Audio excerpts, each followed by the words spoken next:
autism and loyalty. Now, loyalty can often be perceived as an advantage of autism, usually because when it comes to people with autism, there's a tendency to be authentic or to have a very genuine commitment to relationships, or be more drawn towards being honest than being deceptive. For instance, it's like in communication.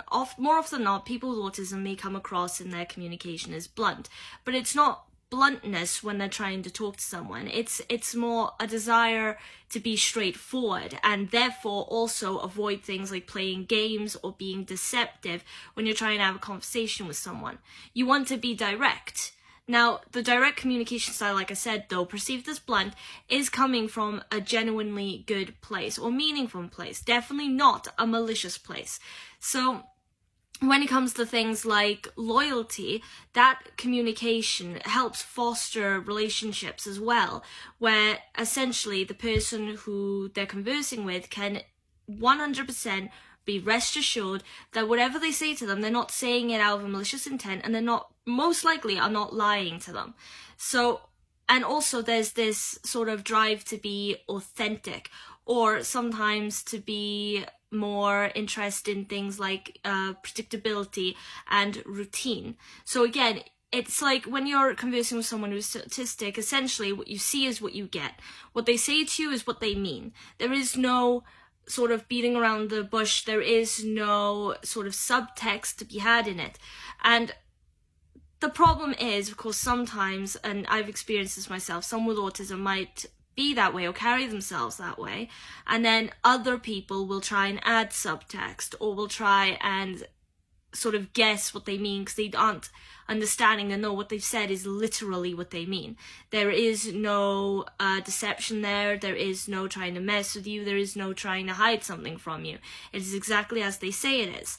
So, and sometimes that can lead into lead into situations when perhaps a person with autism is confronted with that might be confused and feel like they're being misunderstood or pressured, and they don't understand why, because as far as they know, they were as clear as they could possibly be. And communication struggles are a big thing in autism. So when someone with autism finally gets the words out the way they want to say them, and again, as direct as possible, because they don't want any misconceptions to come about from what they've said, then when someone doesn't understand that, or again doesn't seem to accept that no, it is exactly as they said, and they pressure them, it just causes a very chaotic and sometimes stressful situation or conflict to happen, which is unfortunate.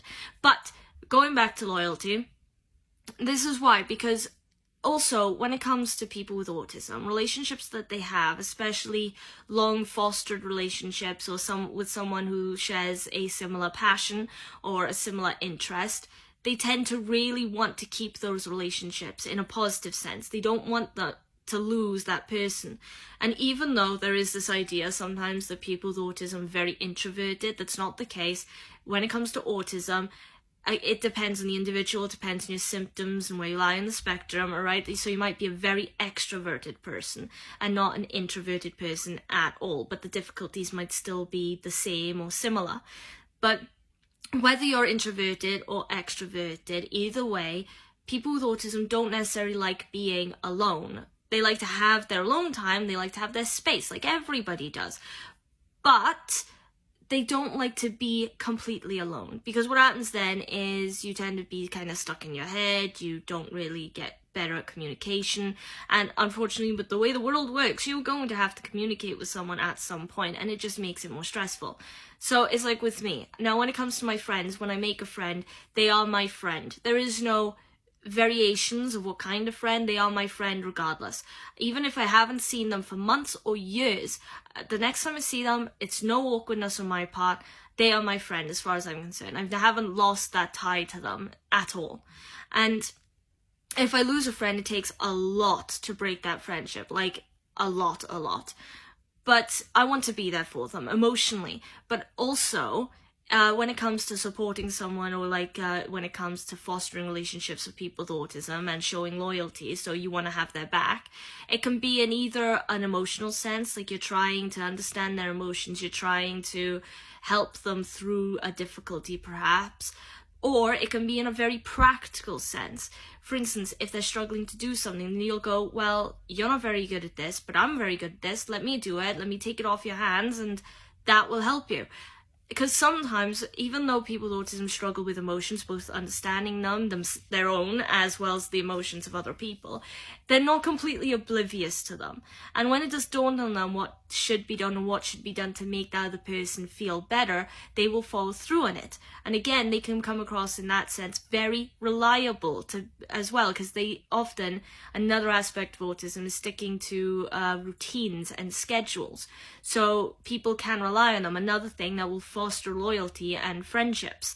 So, and it's like my family, when it comes to my brothers, I feel protective over my brothers. I will be there for my brothers. I need my own time. I need my space. Of course I do. But when they genuinely need me, and when there are at times when I can't understand where they're coming from emotionally, I can't even understand why they're upset, which does happen. I know they're upset, and that's all I need to know, that they are upset. Doesn't matter if I get it, the fact is that they are. And then I will try and find how I can help them. Now, talking to them emotionally, that's probably not going to work because I don't understand where they're coming from. But helping them practically, I can do. So if something about the reason why they're upset has something to do with school, you know, they're struggling with schoolwork, then I can do that. I used to love homework, I used to love schoolwork, and pretty much everything from when I was in comp is still in my head, so I can do that. I can help them with that, and that will relieve some stress, and that will make them feel better. And that's what I'm saying in like the practical sense, because that's how people with autism may show their loyalty, or show that they have someone's back. And it's one of those things that isn't a very straightforward thing to explain. You know, it's not like people who are autistic can be extremely loyal. It's an advantage, and this is why, because there's lots of nuances to be considered and lots of individual aspects that come down to people also to be considered. And honestly, sometimes the words get jumbled up in my own mind when I'm trying to explain this stuff. But yes, that is also potentially another advantage of autism, loyalty. And I just want to say now before I finish the video, because people with autism, when they get a relationship with someone and they feel loyal towards that person, and they look up to that person, or they idolize, or in general they care about that person, please try and not to break that loyalty, because it is something that's very, very, very important to them. In my case, I've experienced it, and I know many people, unfortunately, who have had that loyalty destroyed, and sometimes the loyalty has been misplaced in someone who perhaps was just using them or didn't actually care about them as a person and was just taking advantage of the situation. And when that happens, and then it's revealed to the person with autism, when something like that happens and it's revealed to anyone who has a strong loyalty towards something, it is absolutely devastating. I've had friends I thought were friends and weren't. I was just the butt of their joke, and I would have done anything for them because I felt loyal. And then later I knew the difference when I had friends who genuinely cared about me and could direct me and tell me, hang on, no. If they're your friend, they shouldn't be doing this. They shouldn't be saying this. And only then was I more aware of things like that. But it goes with family, and it goes with the workplace too. You know, if you're a teacher and someone with autism is looking up to you and someone idolizes you, be mindful of that. If you're a parent, if you're a sibling, if you're a friend, again, be mindful of that. And for people with autism, be mindful that not all the time that loyalty will be reciprocated, unfortunately.